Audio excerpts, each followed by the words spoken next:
name is Leanne Utek, and I'm part of the Vancouver Startup Week team.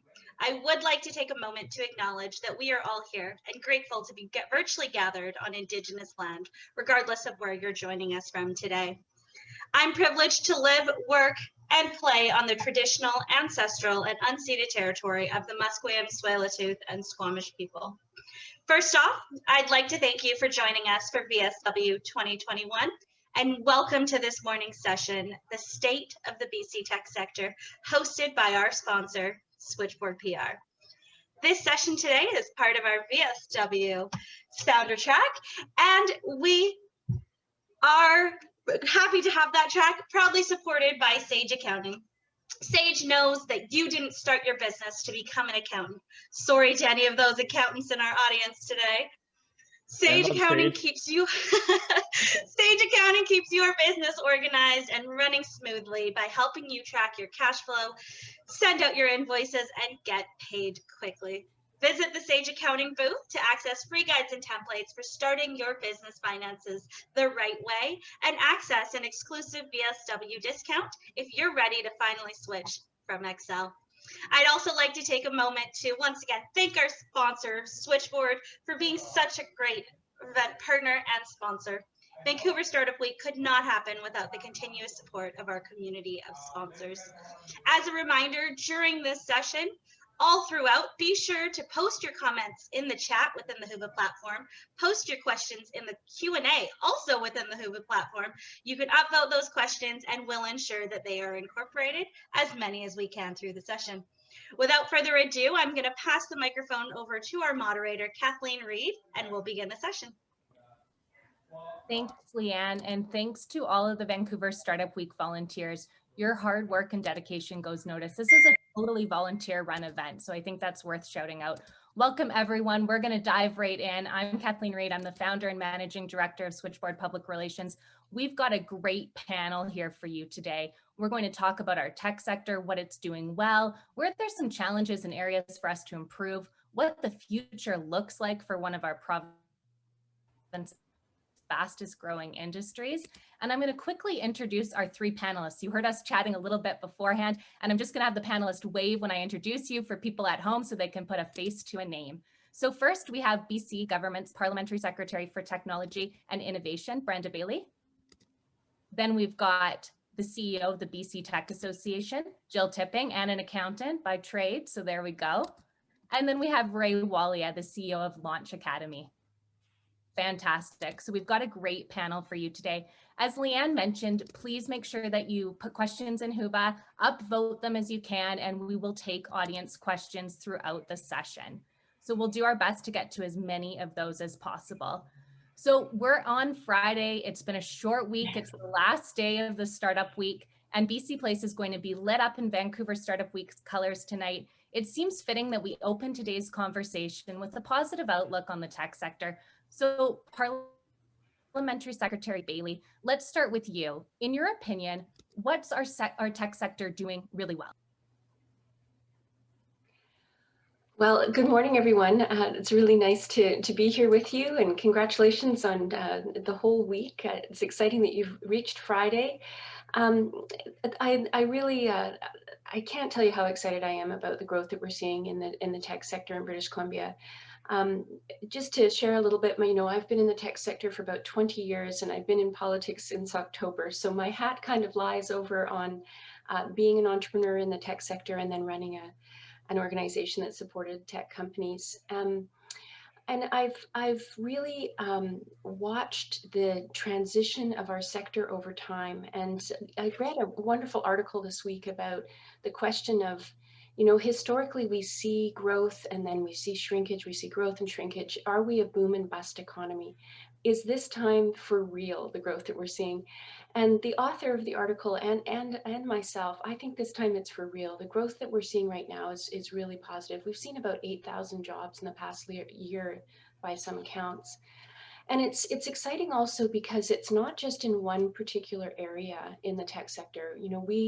We're leading in a number of different areas. We've got strength in biotech, clean tech, quantum computing, AR, VR, digital media and entertainment tech, mining technologies. So many different areas are really seeing growth. And I think, that obviously begs the question why. And there's a lot of different reasons, but one of them is there's a extraordinary high quality of talent in British Columbia. And that's largely because we've got a really a well-developed university system. We've got great colleges, we've got private universities and colleges, and the government continues to invest heavily in them. It supports a pipeline of world-class scientists and technologists and entrepreneurs entering the ecosystem. And there's amazing programs throughout all of these different institutions, things like EUBC that supports IP developed in universities to commercialization. And when you think about the range of educational institutions, it's extremely broad. So while we see a lot of new Canadians coming here to join us in the great jobs that we have in the sector, we also grow an incredible homegrown workforce and support just one of the best educational ecosystems. So that's really important and a competitive advantage. We've also, Fantastic. sorry. I want to turn it over to Ray and Jill, because I know that they provide programming and support in the ecosystem. So I think let's chat and check in there with Ray and Jill on there. Jill, please go ahead. Oh, sure. Yeah, no, really just echoing what the Parliamentary Secretary Bailey was saying. We've got the raw ingredients, right? We've got the raw ingredients and we've had the raw ingredients for 20 years. What I've seen happen in the last 5 years is that people have raised their ambitions. So the ceiling of their ambitions is much higher. And what that means is that we're seeing unicorns where we saw fewer unicorns before. We're seeing people continuing to try and grow and build and scale their companies where previously they might have stopped at an earlier stage. And that's fantastic. But I do want to highlight, it's still the 1% that make it. It's the 1% or the 2% that make it. And my focus, and I know Ray's focus, is really on 100% of tech companies in BC, and especially the startups and people at the beginning of their stages, and making sure they've got all the supports they need so that they can enjoy the same kind of breakout success as some of the mega stars. But I'll hand over to Ray. Yeah, no, again, I'm just doubling down on what you said and tripling down on what PS Bailey said. It's a talent, but in particular, I think it's the entrepreneurs. Like you look at a lot of the successes that we're going to talk about today, these are overnight 10-year successes, right? These are entrepreneurs that have been slogging away for years and years and years. But a lot of people don't, like, we celebrate the successes, but we don't acknowledge the failures. And this is one of the things that has happened, like when you said, like in the last 5 years, ambitions have grown. Well, that's because the 5 years prior to that, their ambitions weren't as great and they failed, but they learned from that and they failed to compound and grow. And then you've got entities like BC Tech, Launch Academy, and CDL and other groups that have come in and started to provide those resources that are allowing them to think bigger and access resources that allow them to actually execute at that level. It sounds like, Ray, that our tech sector we're starting to play bigger, we're thinking bigger. Let's talk about some of the success that we've seen. We've seen this emerge headlines, some of the booming times. Who are some of the next unicorns that you see in the sector, Ray? I'll turn. Is it me that's having a little bit of a internet lag, or can I miss that question? Oh, was Kathy, it my internet? Yeah, can you please repeat that? Sure. Ray, I was turning it over to you in terms of who you see as the next unicorns coming out of BC. I would say, and caveat, I'm an investor and they started at launch, and one of my co-founders, I say later.com. The creator economy is just exploding globally. And COVID has compounded on that and created opportunities. And this is one of the reasons why we offered our Launch Your Startup program, is entrepreneurs around the world are realizing, people are realizing they can be entrepreneurs and there's tools and mechanisms out there to allow them to monetize their skills and their trades and whatnot. Look at Thinkific, billion-dollar company. Again, Launch Academy alumni, and I've got to witness them from day one. They were the second company to enter Launch Academy's doors. It is that new shift in the economy and shift in people's perceptions of what they can do with their lives that's fueling this. And later.com is just doing an amazing job. And They've got partnerships. They just announced a partnership with LinkedIn. So you're now able to do scheduling with LinkedIn. They're helping small businesses across the world. Any major brand you think of, they're using Later. Great team, great culture, and homegrown, and they want to stay here. So I'd say Awesome. later.com.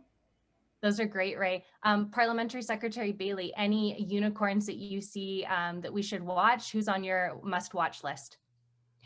Yeah, I think I'll reframe the question and just say that you know, there's a lot of sectors that are really interesting in the province that are doing amazing things, and there's some companies that I personally have my eye on, but I wouldn't try to pick who's going to be the next unicorn. I would say though, I think it's important to fight that sort of myth that you know, unicorns just sort of magically happen overnight. And the folks that I know who've been involved in companies that have seen, you know, massive exits or these huge valuations, they're like a 30-year overnight success, right? So I think we just have to be really careful with some of the myth around that, because realistically, you know, these are folks that have been working really hard. As Ray says, they've been learning from their mistakes, they've been taking the knocks, and then they've had tremendous success. Not all of them. There have been some that have been more quick, but yeah, we have to be a little bit careful with that myth, I think.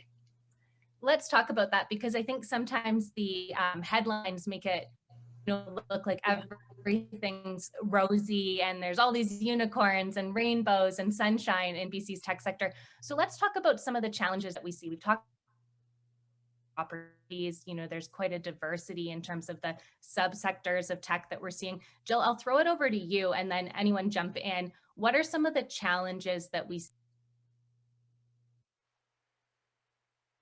Okay, thank you, Kathleen. Yeah, and I think we're getting a little bit of feedback on your microphone. So if there's anything you can do your end, that'd be great. But you're right. So fantastic, high potential with some great successes sector, but there are some challenges. And I think it all comes back to talent. I mean, one of the fantastic things actually that's happened in the last, again, 5 to 7 years is we used to talk about capital being a constraint, and it just isn't anymore.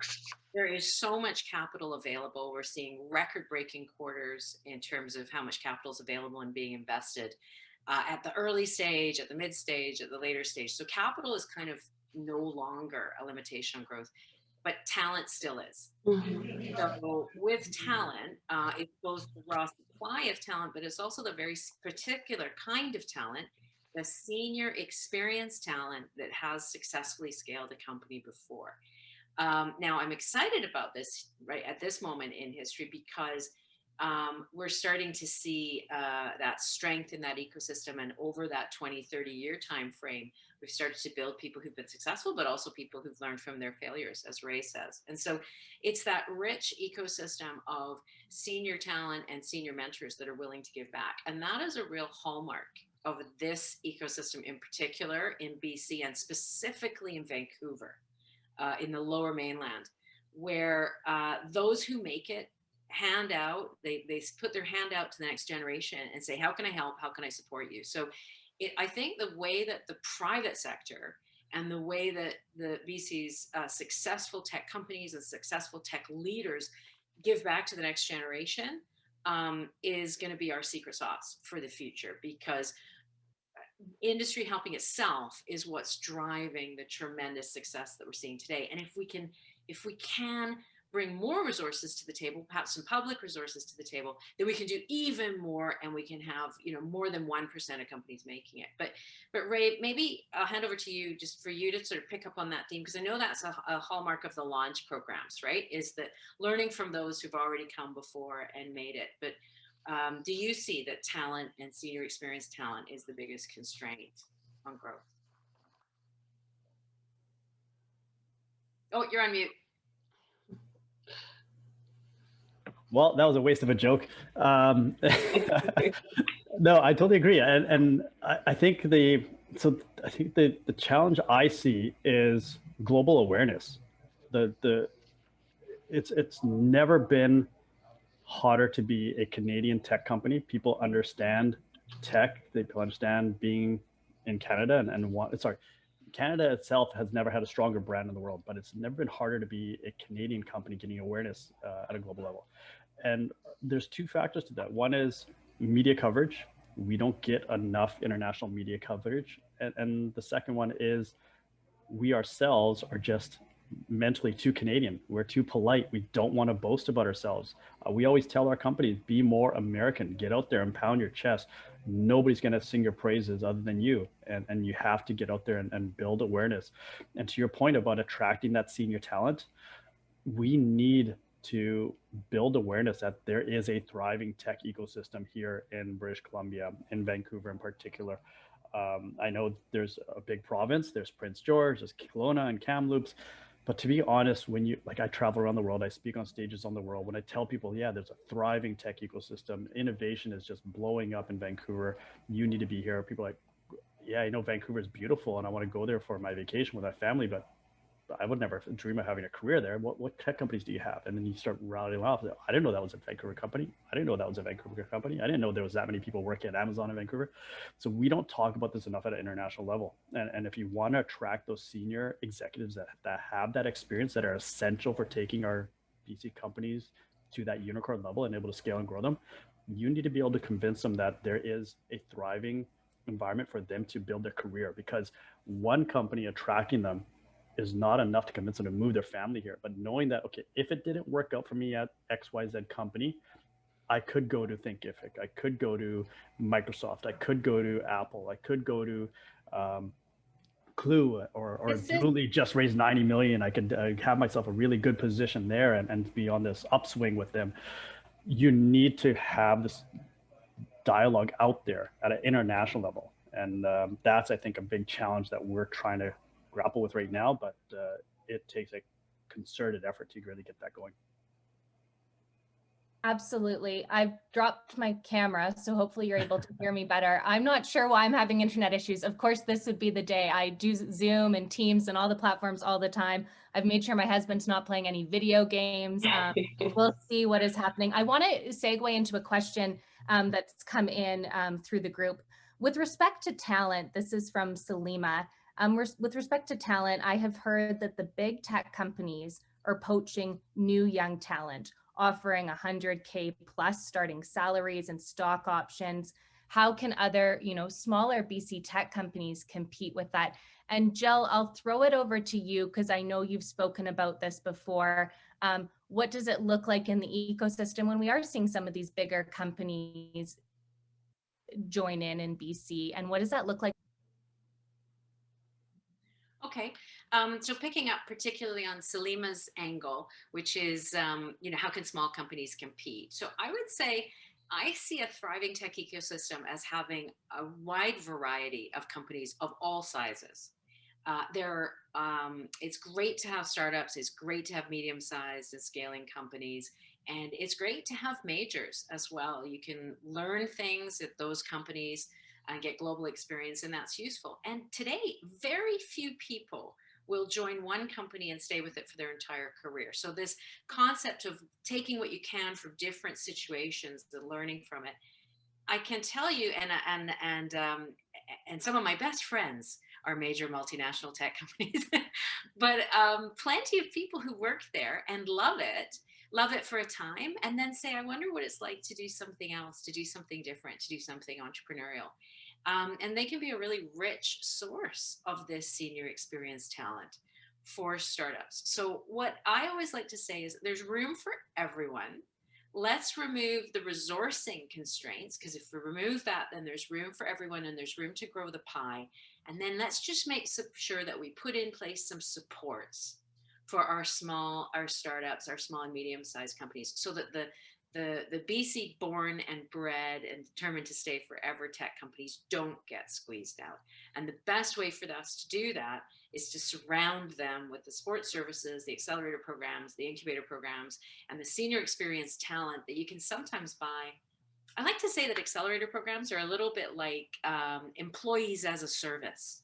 Okay, so if you can't afford to completely bring on board a world-class sales operative right from the get-go, you can access them through Ray's organization or my organization and the programs that we run. So you can at least get some of those insights to get you going. So that's a nice way to think of what the programs like that we run do. They can help you to access talent in bite-sized pieces, so that it's not a question of you either have it or you don't have it.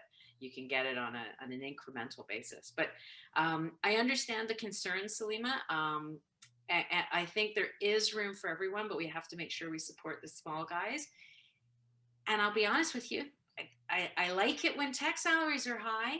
I actually like it. I like it when people who come to work for tech can have a fantastic family supporting job that is going to enable them to have a rich and lively life and enjoy everything that this city has to offer and possibly even afford a home. So I'm not in the business of keeping salaries low. I'll be honest about that.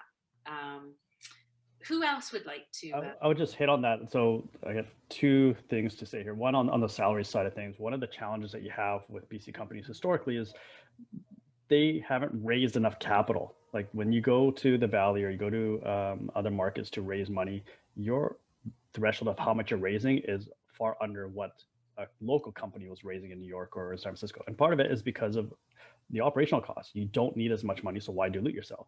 But the reality is salaries are lower here, and there's other operational costs that are lower than if you were building a company in San Francisco. So the investors themselves are used to making those larger investments, and the valuations work themselves out, especially at the early stage. It's all backwards accounting to get those valuations. But now, if you need to pay these higher salaries, you just raise more money, and the investors understand that. That's just the game. At the early stage where you're still just trying to get off the ground, well, let's be frank, you're not hiring that $100,000 engineer to begin with. And if you are, that person's taking a massive discount. They're getting it in equity on the other side. And so that's a totally other different landscape.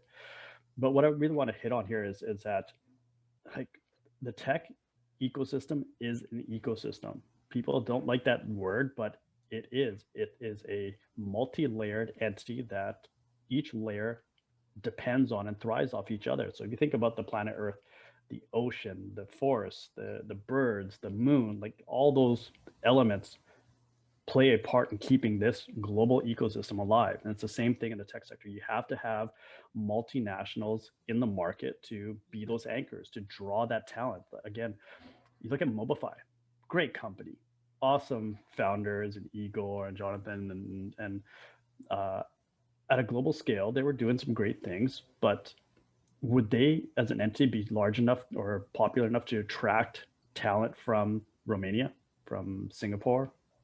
Probably not, right? Maybe one-offs, but not en masse. But getting acquired by Salesforce and now having a big Salesforce office here that's just been doubling every year. Is Salesforce an entity that can attract this talent, international talent? Yes. And it's not just international, it's also migratory talent within the country.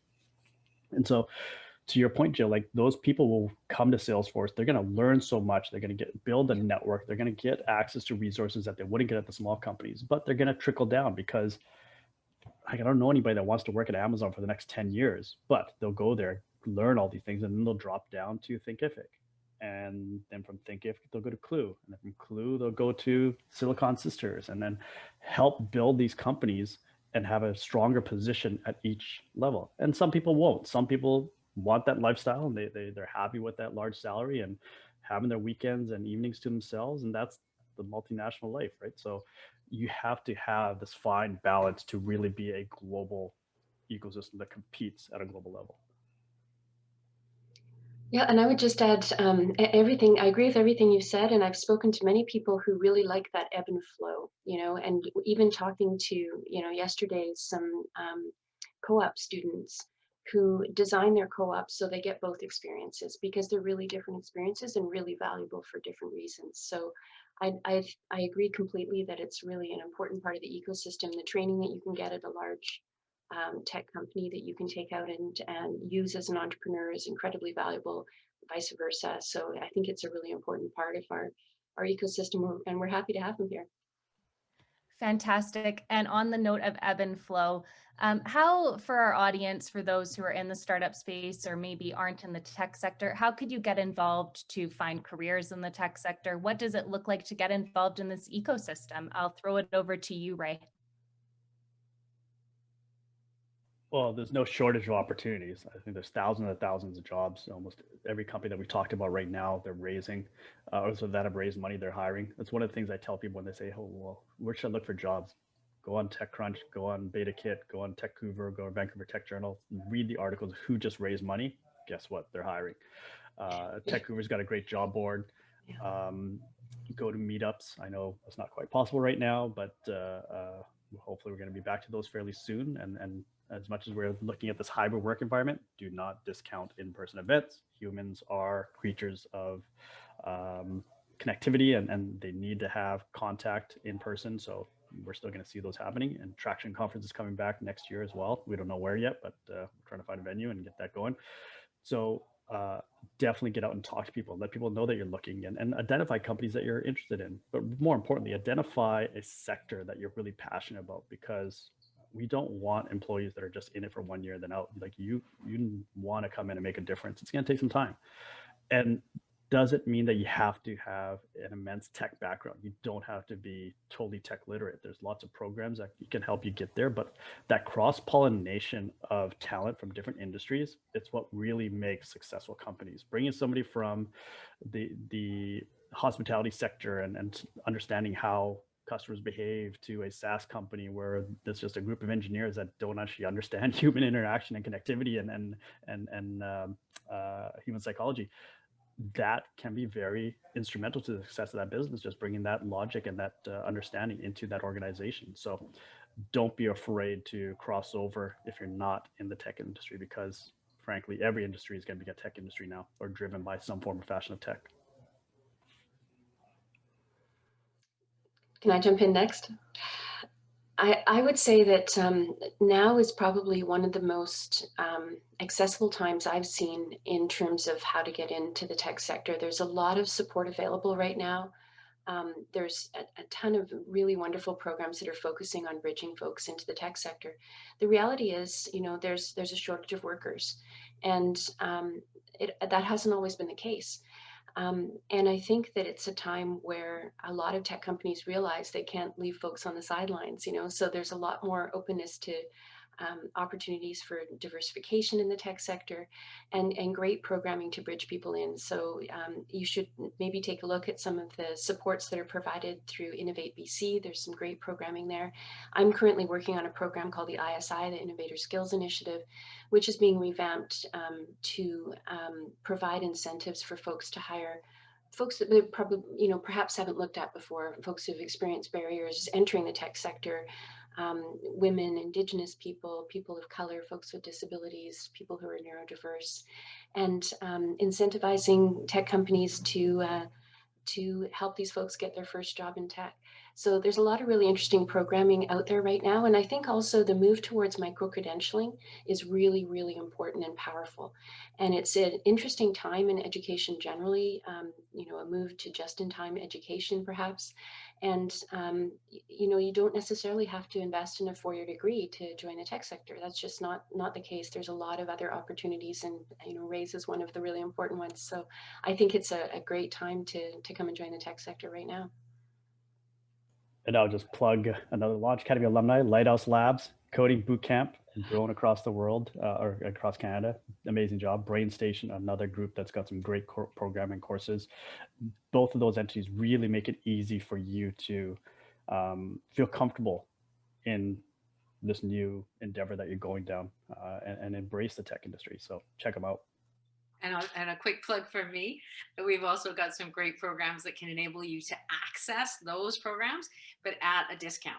So please have a look at BC Tech website, Digital Lift program, the BC Reskilling program, funding generously provided by the province of British Columbia, with a particular focus on rural youth. So if we've got people joining us today from outside Vancouver, there's opportunities for you to participate in the Vancouver tech scene as well. I want to just jump in on that very quickly and mention the tech scene in Victoria is amazing. There's so much going on there. Viatech's doing a great job supporting it. There's a lot going on in Kelowna. We see developments happening on Mid-Island, the Kootenays. So I know this is the Vancouver Startup Week, but boy, there's lots going on throughout the province.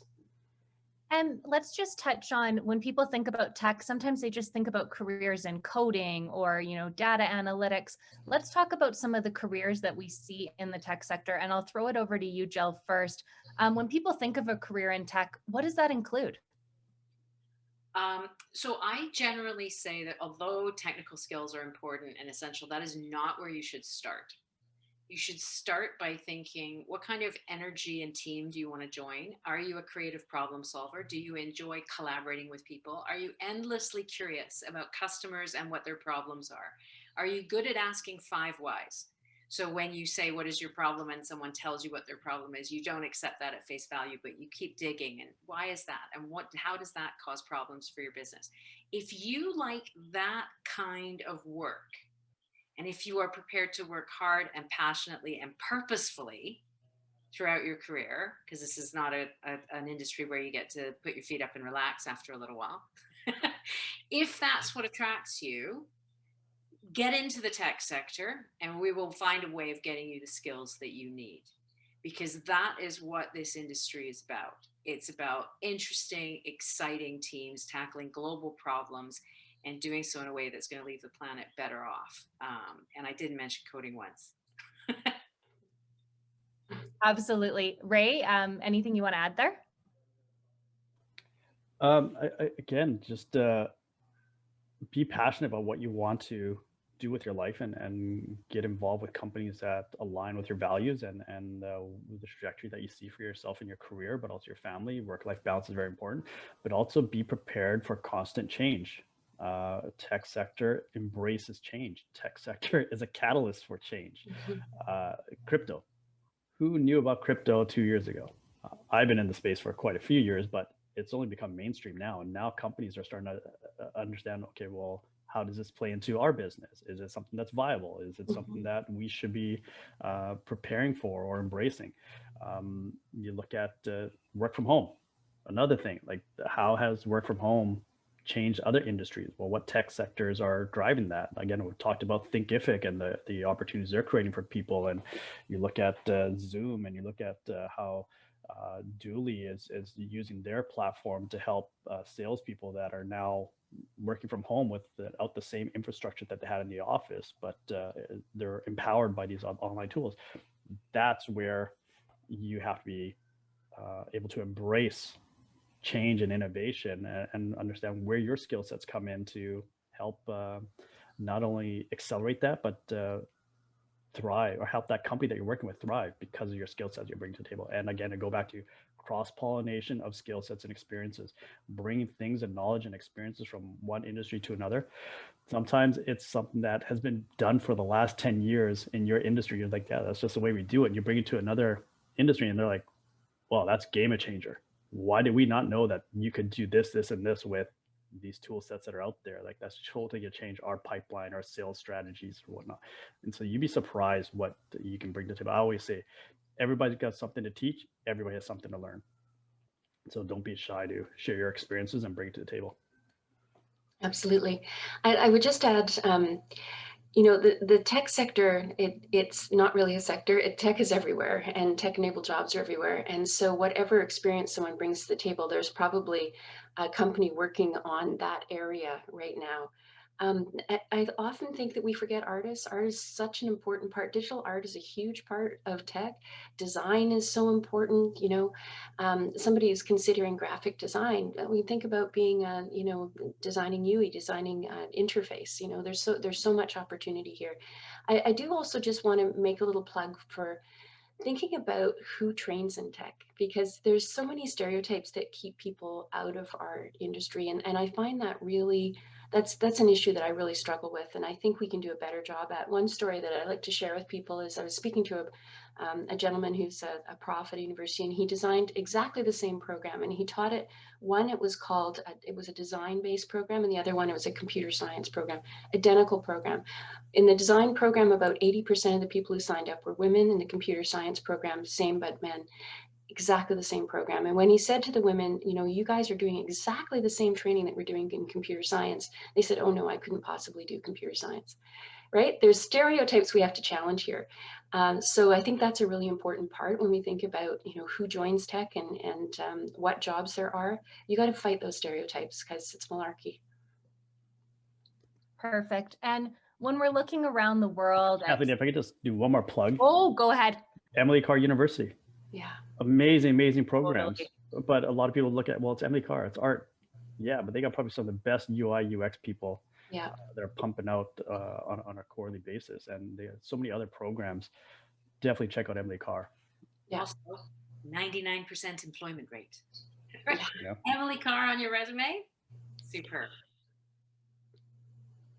That's a great plug. And you know what? That gives me a chance to find another audience questions. Thanks, Leanne. So we've got a question from Megan Simpson with BetaKit. So hey, Megan, when speaking about the shortage of tech talent and attracting international talent, how important are programs like the Provincial Nominee Program, PNP, Tech Pilot, and how will it ending affect companies' ability to access talent? So maybe I'll throw this over to you, Parliamentary Secretary Bailey, to explain the PNP Tech Pilot program, and then to answer Megan's question, and then Jill and Sorry, you're dropping off again, Kathleen. I got bounced this morning twice coming into Zoom, so we're having a technical issues kind of day.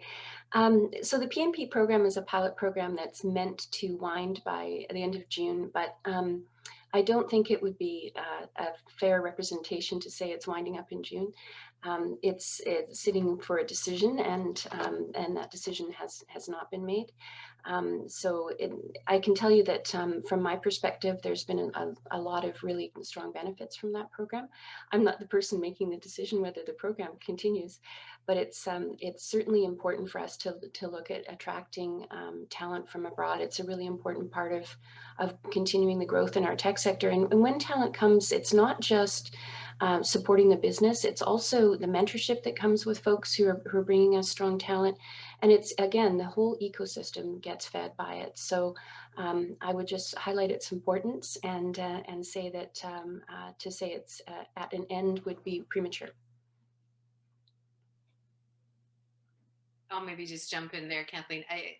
That's really reassuring to hear, Brenda. I know there've been some concerns, but yeah, it would be absolutely crazy for that pilot to end now. So I've got full confidence that it will be extended, and certainly plenty of us are talking with government about the importance of the program and how many amazing people it has managed to enrich BC's tech sector with. There's also the Global Skills Visa Program, and BC Tech is a referral partner for that. So if you're a member of BC Tech, then we're happy to help you on that fast track for visa programs. And I know that Ray also has startup visa support at Launch Academy. Yeah, so these programs are critical. It doesn't matter where you are in the world. There is a talent crunch. And not just in tech and other sectors. The tech is evolving so fast that our universities just cannot pump out the talent fast enough. We cannot retrain talent locally fast enough. So what you need to do is, if you want to be globally competitive, attract the best of the best and bring them to your markets and help them thrive. And like I said, Canada's brand has never been stronger. Like, I think it was rated the #1 destination for people to move to, and they still want to work for US companies, but they want to work for those US companies in Canada. I think that article was out a few months ago. Now we want them to come work for our Canadian companies, but how did they get here? They come through those talent programs, and the startup visa program is probably the best program in the world. We've had 100 companies that we've helped over the last 3 years, and these are not just 1-person, 2-person university entrepreneurs. Like, we got YCOM grads. Like, we've got a company that's now $1 billion company that's been in our system for about a year now. They should be coming here in a year, but they just hit $1 billion valuation. That's another unicorn that's coming to our market. Cybersecurity companies, VR, AR. Like, we're bringing immense amount of talent and experience into our market that then fuels our local ecosystem, but then we'll leverage Global Talent Stream and PNP to bring in other talent that they know in their home markets back into this market. So it is a critical tool for us as a Canadian, as a country, to make sure we're leveraging, because our population is small compared to other markets. Like, we've got the biggest country in the world, but the population isn't the same, and birth rates are slowing, and you got all these other factors. So we need to make sure that these tools are there. And credit to the Liberal government, they doubled down on startup visa and Global Talent Stream, and they understand how we want to bring it in. But the other caveat that people need to be aware of is the immigration system right now is severely backlogged because of COVID. And we've got companies and people that are waiting on these visas. They want the people here. When Global Talent Stream came out and they were issuing visas in 2 to 4 weeks, so amazing. I was just about to swear there, but so amazing. Like that was so valuable for our tech companies to be able to bring in talent at that pace. That slowed down because of COVID. A lot of people don't realize that a lot of the immigration papers are processed in the local offices in those markets. And so I don't want to go into too much detail, but we've got companies that are in certain markets where they're frustrated because their work permits are not being processed fast enough. They see other people getting processed faster. But the challenges in those markets, it's hard to say this without picking on a country, but in that market, the workforce there is not treated, it's not forced to not work in their office because of COVID. Like here, we've got all these restrictions. Like, okay, work from home. Like don't like reduce the opportunity or the chances of contagions in your office and workplace. And so when you look at the immigration office in Nigeria or China or wherever, our Canadians that are working in those offices are told to work from home. And now, when you're working from home, you don't get access to the same confidential information that you would in the workforce or in the workplace, because you can't take that stuff out of those offices. And so that slows down processing. So you might have 2 people go in the office where your normal day you'd have 15 to 20. And so that backlog is there. And people need to acknowledge that we need to work this through, but you can't force people in those markets where there are outbreaks and whatnot to get back in the office. And the frustrating thing for those people in those countries is that their workplaces and other people are still told to go into the office, but because it's a Canadian embassy or a Canadian office, as Canadians, we tell them, no, don't go, work from home, right? We don't want you to get exposed and take those unnecessary risks. But it's frustrating because all the other offices in that area are not treated the same way or forced to take those breaks. Just to pick up on this though, right? Because please God, this will all be over at some point. but I think that's a really important reality check. There is a huge backlog. And as Parliamentary Secretary Bailey was mentioning earlier, the war for talent is global, right? Mm-hmm. And we have seen a tremendous uptick in, not just in the tech sector, and in the demand for jobs in the tech sector, but in the demand for tech jobs across every single industry sector, every single country in the world, every single company in the world. So Canada, BC, we got to bring our A game. We got to be competitive, right? We're competing in a global war for talent, and we need every tool at our disposal, and we need the administration of those applications to work smoothly, and we need all the programs that we've got today and more. And as you say, Ray, Canada's labor market is actually shrinking rather than growing. So immigration is going to be a key part of Canada's future economic growth. And so all of these programs, whether it's the PMP Tech Pilot or Global Skills Visa or Startup Visa, yes, all this and more, all this and let's expand. Let's find a place for every tech worker who wants a role and who wants to move to Canada. Because I'll tell you something, if you move here and you work in an exciting tech job here, you will not leave. Kathleen, I have to jump back in. There was going to be an announcement at 2 p.m. today in regards to the Tech Pilot PNP, but I've just been given permission to share with you that it's been made permanent. So you hear it here first. Woo! Brett. Which government moves? Yes. Congratulations. That's wonderful. You could announce that here. I love to see that. Thank you for the question, Leon. And I think people need to understand, like, that is a big thing when it's made permanent. Like, it's there. It's a big deal. And it's a big deal. Well, there's lots of smiling faces on this call, and I'm sure, I wish we could see everyone on the Whova platform. I want to chat a little bit because we've got startups in the audience, and this has come up a few times on Canadians being humble. What would your call out be to some of these startups that are grinding it out? How can they play bigger and be bolder? And this is something, Ray and Jill, that you've both mentioned. So either of you jump on in, and then Parliamentary Secretary Bailey, feel free to jump in. Sorry, Kathleen, I didn't quite hear. What were you saying? What would your advice be for startups in the audience to play bigger? Not there we go, get shit done, as Ray's saying. But what? Okay. I have a couple of pieces of advice. So it's two halves of one coin for me. Okay. So one piece of advice is raise your ambitions, add a zero. Yes, you can. Canadian innovation is the best in the world. Let's own the podium. Okay. So that it would be just raise your ambitions. Don't expect to be one of the top 10 in the world, expect to be one of the top 3 in the world, and let's get moving because you have the skills, the talent, and the ability to do it. So raise your ambitions. And then secondly, I would say raise your voice. Ask for what you need. Be bold about what you need. If you're running into trouble, reach out and ask for success. Reach out to me, reach out to Ray. I'm sure you could reach out to Brenda. But we are here to help you. We are here to support you. We are ambitious for the sector, but you have to ask for what you need. And you have to be demanding and don't accept no for an answer and be insistent that we need to have all of the necessary inputs and supports and resources to grow this sector.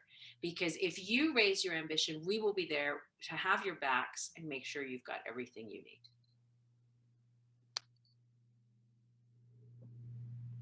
I would say for me, when I look at the entrepreneurs that I know that have had amazing exits and have done extremely well, and you asked me to identify what the ingredient they all share is, is it a fancy MBA from an Ivy League school? Is it,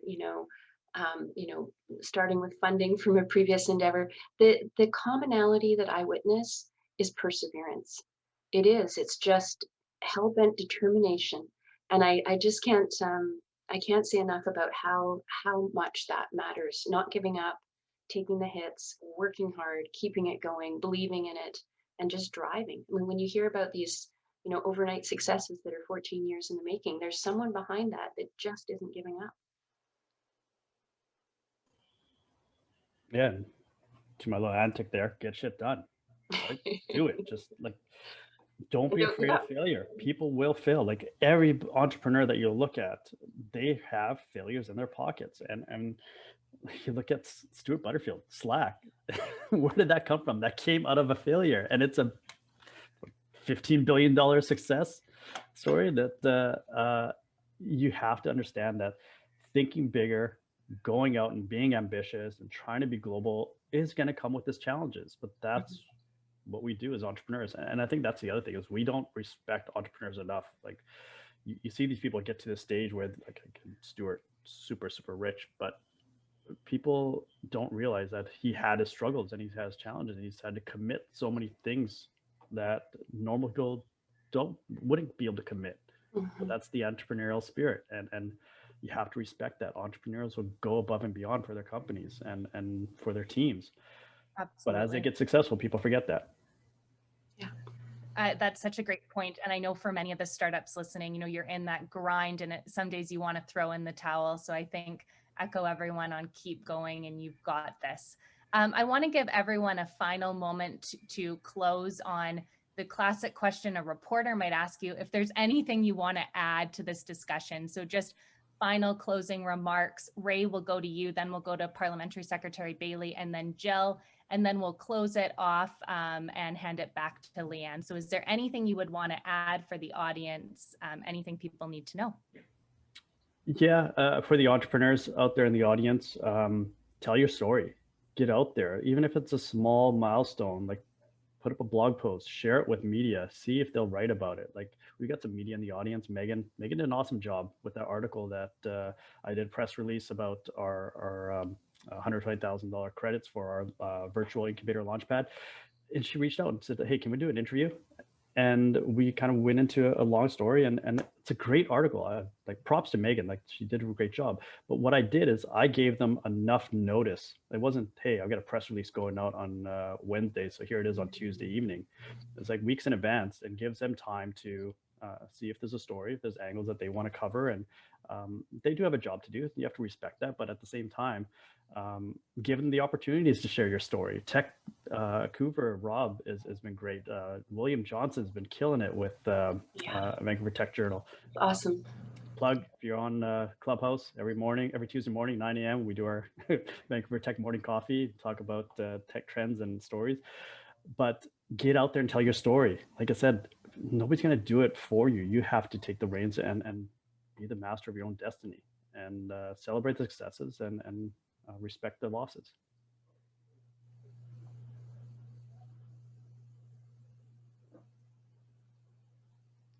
Parliamentary Secretary Bailey, anything you'd want to add? Yeah, I'm going to come back to, it wouldn't be a talk with Brenda Bailey if I didn't bring up, the challenge of diversifying and having more women in the tech sector and people of color and folks with varying abilities. And I think that's really, the time is now. I have memories of when I was a CEO of a tech company being the only woman in the room, and there were 100 people in that room, right? And it's been so wonderful to see that change over time. Like it's my great joy to see that, I was in the video game sector, and the first time I went to GDC, there was no lineup in the women's washroom, and the men's washroom was lined up for miles. And that's not the case anymore. Change is happening, and it just makes me profoundly happy. But unfortunately, stereotypes and barriers lag, and we need to do a better job on communicating that tech is for everyone. And that's not just about making these great jobs available to people, which is so important. It's also that the people that make tech, how we make tech, whatever it is that you're working on, part of our values are reflected in it. It's not a value zero proposition like a shovel. Tech tools are different than that. And I can tell you lots of stories. I'm sure you probably know some about how biases creep into technology. And if we had people with more diversity building our technology, we'd avoid some of those problems that we've created. And I think that's really, really important. So we need more talent in tech. I want that talent to be as diverse as our wonderful province is, and that can happen. So now's the time. Jill, over to you. I'd like to pick up some of the themes we've sort of been talking about today and maybe lean in a little bit. That's such a wonderful and inspirational message of inclusion, right? It's not enough for us to be diverse. It's not enough for us to post roles. We have to create pathways for people to be able to find their way into this sector that I know can be open to so many more people than it is today. So let's keep working on that. And to Ray's point, tell your story, tell your successes, reach out to your community, reach out to the press. Every time you tell your story gets slightly better. So don't hesitate to do that. And maybe I'll end on a slightly less sunny yellow note for me, but it's really sunny yellow at heart, okay? Cherish your failures. When I was saying earlier that what we really lack is senior experienced talent with success and scaling, I could have also said, senior experienced talent that made every single mistake you could possibly make along the way and examined it and learned from it and came back stronger and better able to design something that was more robust for next time. Nobody learns a single thing from success. Everything you learn in your life comes from getting it wrong and then taking the time to reflect and getting up off the mat and trying again differently. So cherish your failures because that's the university of life. And I'm confident that every one of you on this call today is going to succeed. We're looking forward to welcoming you to the sector. Can I just add one last thing? Of course. If you see somebody sharing their story, please retweet it. Please make comments. Do not underestimate the value of a retweet. The only way that we're going to get this global coverage is through amplification. And so we need other people to share and retweet and celebrate the successes of our fellow Canadians. Absolutely. And I think some great call outs and a few to make is that BetaKit has a big presence in BC, Vancouver Tech Journal, TechCouver, The Logic. We've seen a lot of these fantastic technology trade publications pay notice to BC. So I want to give that a shout out. And I want to plug a series that Switchboard does with TechCouver, Startup of the Week, startup@switchboardpr.com. If you send an email, we can help you get some visibility there. So thank you to all of our fantastic panelists. It was a great discussion. Thank you to the audience questions.